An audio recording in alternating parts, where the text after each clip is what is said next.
Salut, moi c'est Guillaume. Je suis gay et je vais te faire une confidence. Sexuellement, je suis pas super épanoui. Et sur ce sujet, je me suis toujours senti seul et isolé. C'est pour ça que je lance ce podcast. Je veux faire ma petite part pour libérer la parole et aider plein de gays, de bi et de queer à s'épanouir dans leur intime. Je t'explique comment.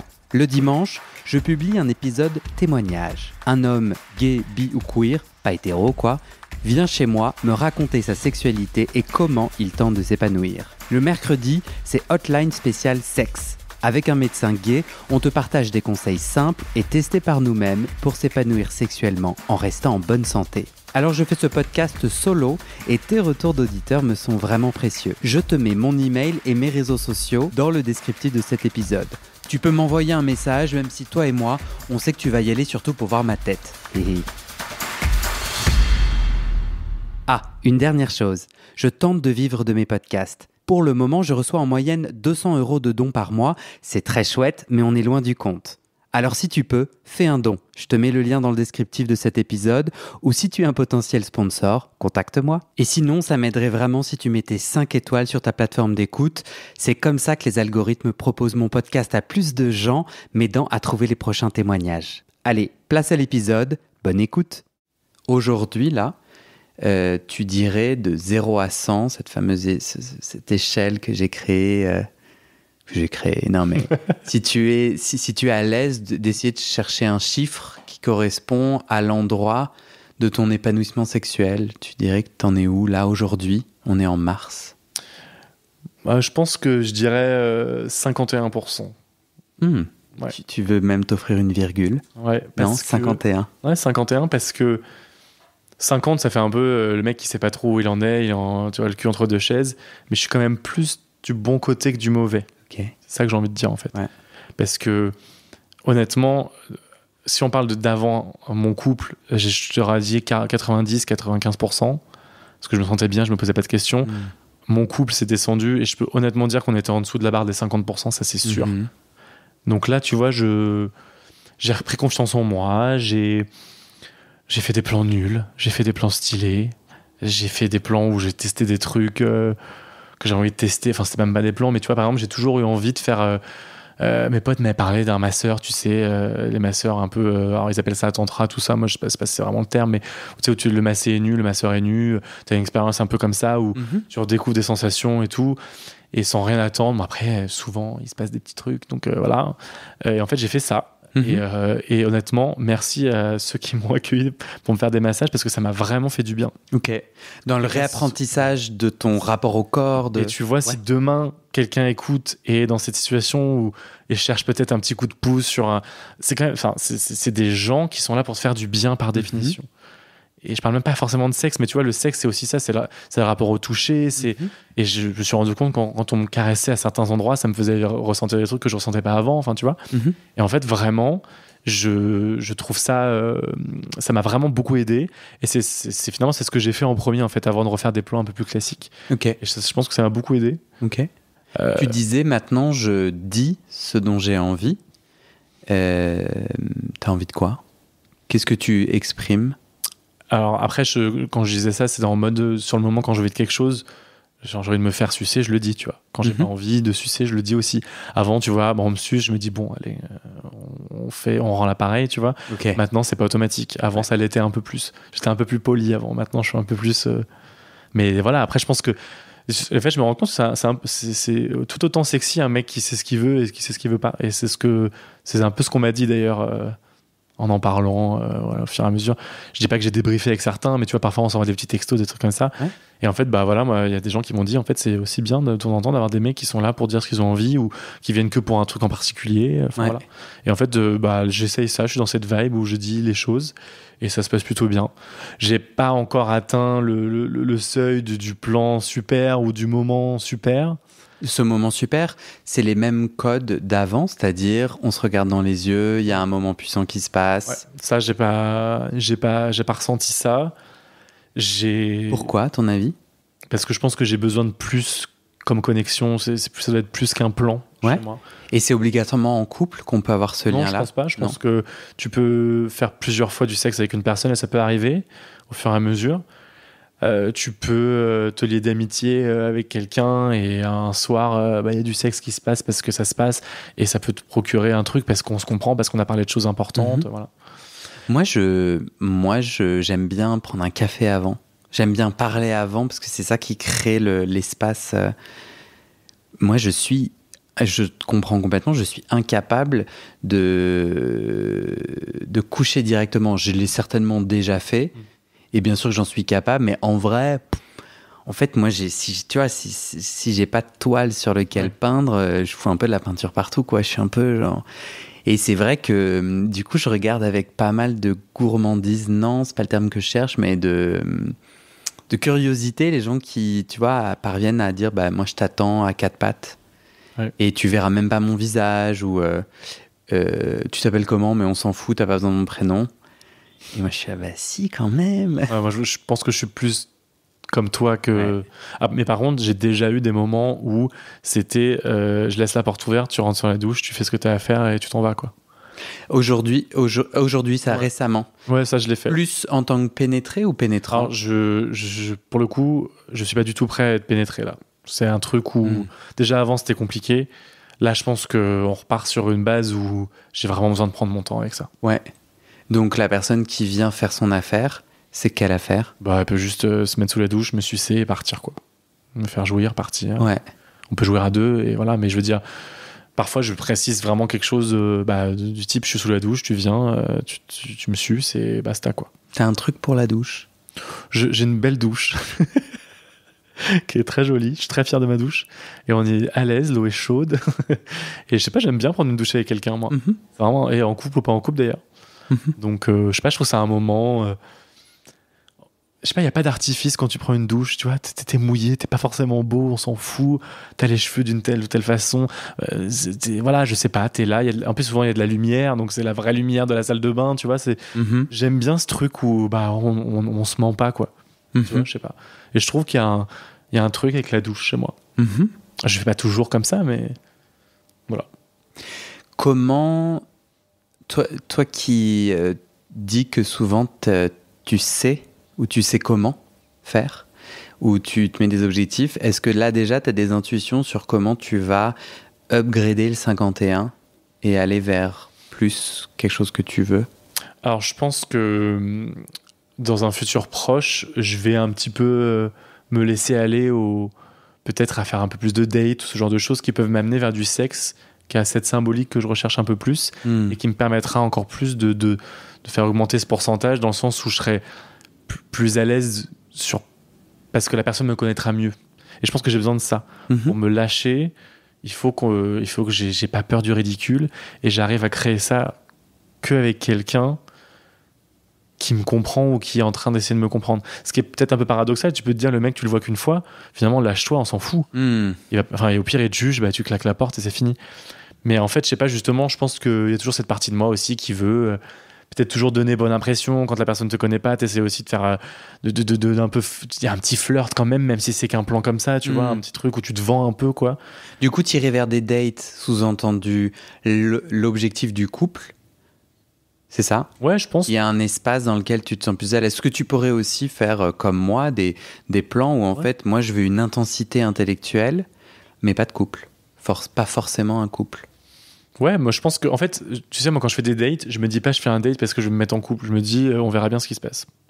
Et ça peut très bien déboucher sur on est super potes, on se fait plein de ciné, tout ça, ou on va faire du sexe juste après parce qu'on sent un truc, ou on se revoit en mode on se fait un petit resto, on passe plus de temps ensemble et ça peut amener, voilà. Je sais pas, moi c'est une rencontre et après j'aime pas trop mettre, pour le coup là-dessus, je mets pas d'objectif, tu vois. Ouais. Et les mecs que j'ai eu où c'était des relations sérieuses, ça a toujours débuté par de base, on se voit vite fait, on va faire un petit plan et finalement c'est devenu un truc de 4, 5, 6, 7 ans, quoi. Donc, ouais, tu verras. Souvent quand on utilise le terme date, c'est pas avec quelqu'un avec qui on fait des plans. C'est pour ça que j'avais ce ouais, je sais pas. Ouais, enfin, pas pour toi. Ouais, pas forcément. Moi, pour moi, un date, c'est une rencontre, c'est tu programmes un lieu, un moment, mais c'est pas un plan, parce que le plan, c'est tu vas l'un chez l'autre, ou tu vas le rejoindre à un hôtel, ou j'en sais rien. Là, c'est vraiment précis, sexuel. Un date, pour moi, c'est open, le champ des possibles, quoi. Ok. Voilà. D'autres éléments sur ton chemin de reconstruction que tu te souhaites dans les mois à venir? Je vais continuer à faire des massages, parce que j'aime bien ça. Ouais. D'en recevoir, tu veux d'en dire. recevoir. Et je pense que j'ai envie d'apprendre à en donner aussi, parce que je pense que c'est une bonne façon pour moi aussi d'apprivoiser mon lien avec le corps des autres, et du coup peut-être moi mon chemin, enfin ce que j'aime ressentir quand on me fait un massage, le ressentir aussi, tu vois, enfin le faire ressentir à quelqu'un. Et je sais pas, il y a un côté érotique que j'ai pas encore découvert avec le massage, que je pense que je peux découvrir uniquement si je sais en donner. Et je pense que ça peut m'apporter. Après, voilà, je pense qu'il faut peut-être pas y aller avec 1 milliard d'objectifs et plutôt se laisser porter au... Donc tu verras, quoi. Ouais, voilà. Je suis plutôt confiant. Est-ce que tu sais... moi, j'ai l'impression que tu as une clé de compréhension qui est... Et là, je te parle autour de la perte de tes codes en couple, etc. Moi, ça me parle vachement. Je trouve que ton témoignage est vachement puissant, notamment parce que moi, en tout cas, il résonne beaucoup pour moi. Et je me dis, ah ouais, moi, si j'amène ce que tu as dit à moi, comment est-ce que je fais pour créer du compromis? Parce qu'en fait, la sexualité, c'est une rencontre. Je parle de moi, là, hein, je ne plaque pas sur toi, mais la sexualité, c'est une rencontre. Donc, c'est pas juste moi. On va pas, tu vois... Personne doit se forcer, personne doit être perdant, et à la fois tout le monde doit être gagnant quand même. On doit s'y retrouver. Alors comment on s'y retrouve, et pourquoi je reste, et tu vois, c'est quoi les parts de ma sexualité que j'ai envie d'assumer, de dire ah mais je suis vraiment désolé, là il y a un endroit de non-compromis en fait dans ta libido et dans la mienne. Ça ne dit rien de mal ni de toi ni de moi, mais là il y a une incompatibilité. Et tu as utilisé le terme de sacrifice, que je trouve assez intéressant. Je l'ai rarement entendu, et c'est marrant, hein, ça fait longtemps que je fais ce podcast. Le terme de sacrifice, ou peut-être je ne l'ai jamais bien écouté, mais là, il a pas mal résonné pour moi. Cette question de où est-ce que tu coupes, quoi. Et ce que je trouve vachement intéressant, c'est l'autre clé de compréhension, c'est pourquoi tu t'es autocritiqué avec un niveau d'impact exceptionnel, tu vois. Qu'est-ce qui se passe dans nos cerveaux? Parce que moi, ça vit dans ma sexualité aussi. Je me dis forcément, c'est moi qui ai mal fait. Et forcément, c'est moi qui ai mal fait sexuellement. Après, amène tout un tonneau de mauvaise estime de moi et de me dire c'est moi qui, etc. Alors qu'on peut aussi dire, bah tiens, on est incompatibles, moi j'aime le sexe comme ça, et puis ça se passe très bien, avec des hauts et des bas, mais cette personne ne rencontre pas ça. Tu vois ce que je veux dire? Et pourquoi j'ai cette tendance à me déprécier et que ça s'arrête pas, tu vois? Parce que toi, dans ton témoignage, il y a vraiment... à aucun moment donné, tu remets en question ce que lui te propose.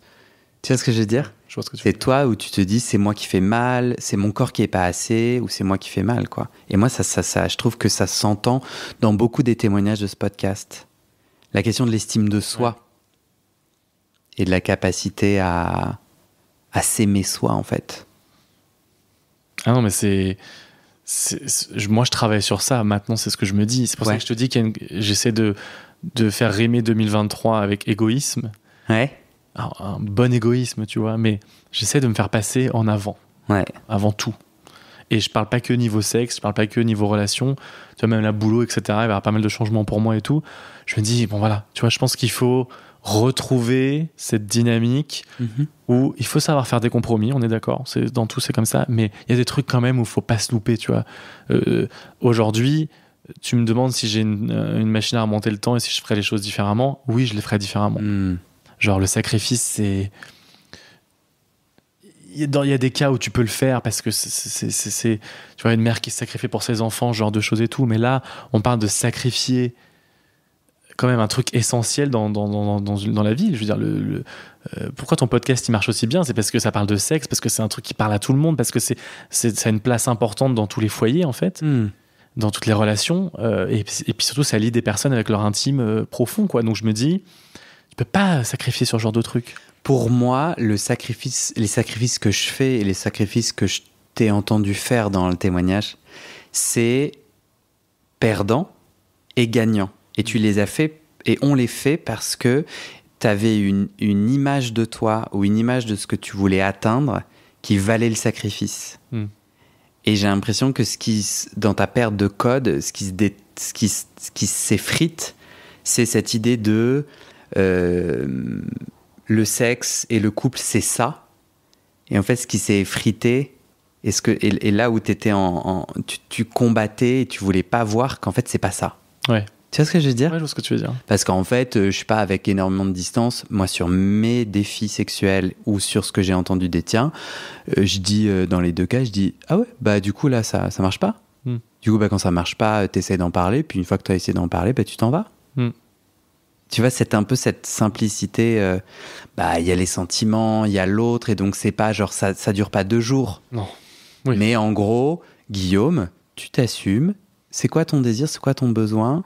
Ah, tiens, là, on travaille un peu dessus, puis après, c'est juste, il n'y a pas de rencontre. Et je me rends compte que je me bloque dès lors que j'assume pas tout à fait ce qui est en train de se passer, quoi. Je suis, mais non, mais moi, j'ai envie de pouvoir...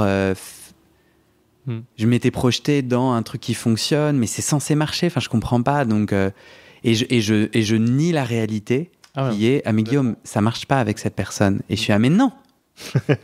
Attends, et je suis dans, tu vois, ça te parle ou pas ? Ah oui, mais totalement. Enfin, là, j'ai l'impression qu'on parle de moi, tu vois, dans la façon dont ce que tu viens de dire, ça résonne. Je veux dire, c'est.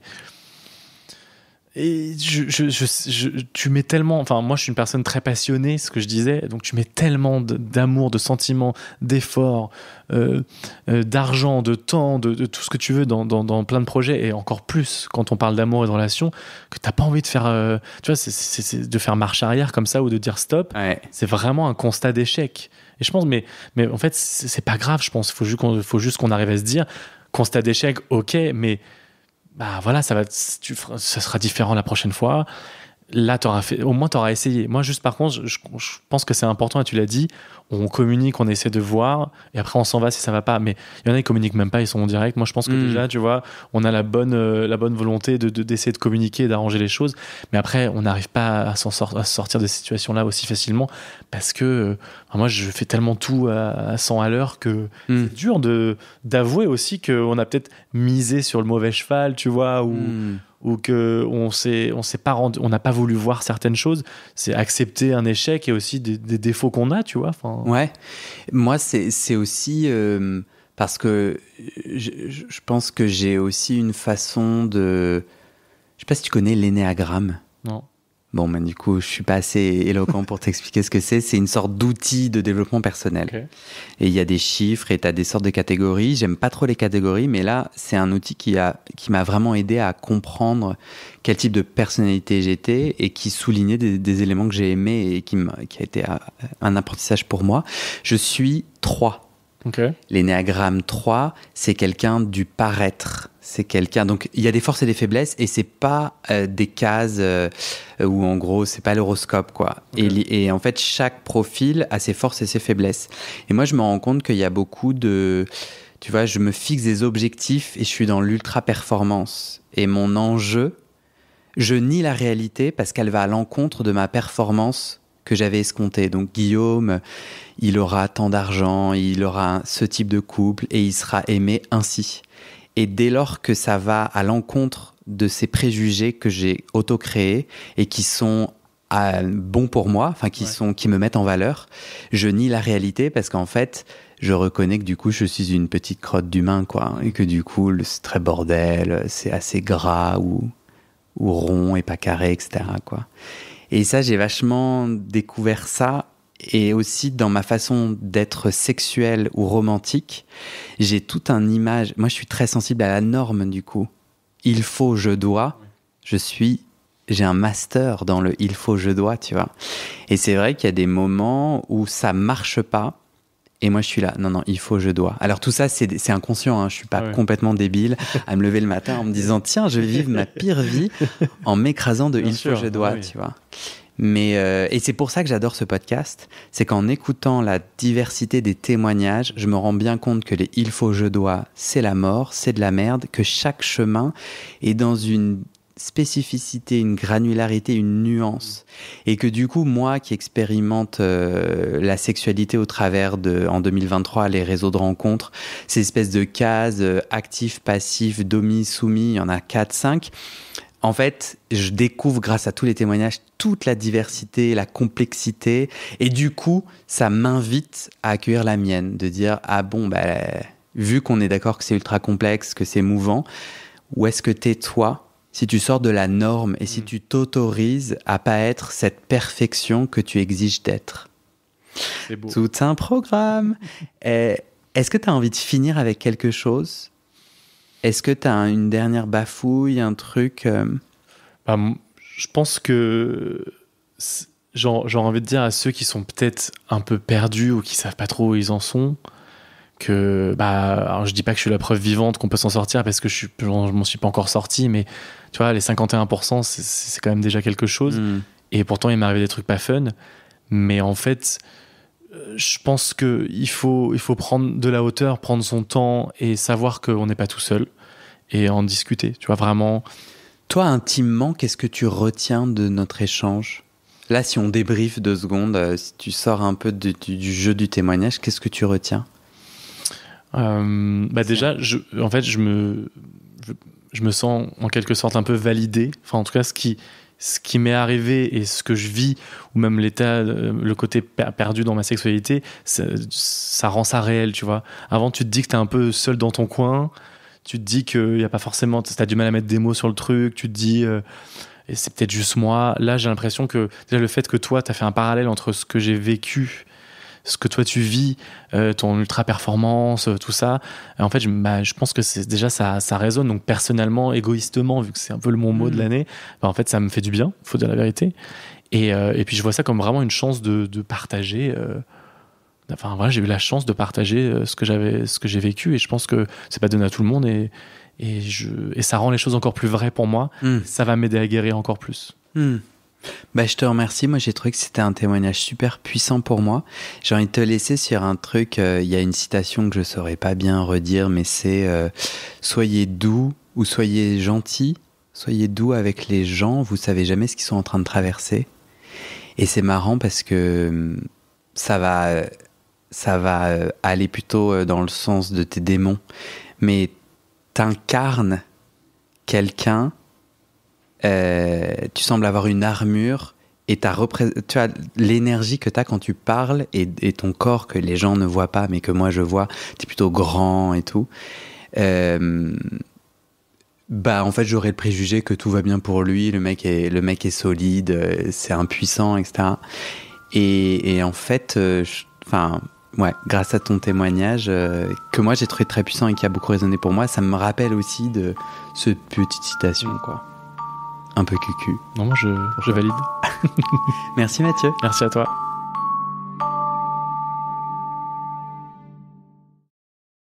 Et c'est la fin de cet épisode. Vérifiez dès maintenant si la suite est déjà publiée. Sinon, vous pouvez vous abonner à ce podcast sur votre plateforme d'écoute pour être alerté dès la sortie des nouveaux épisodes.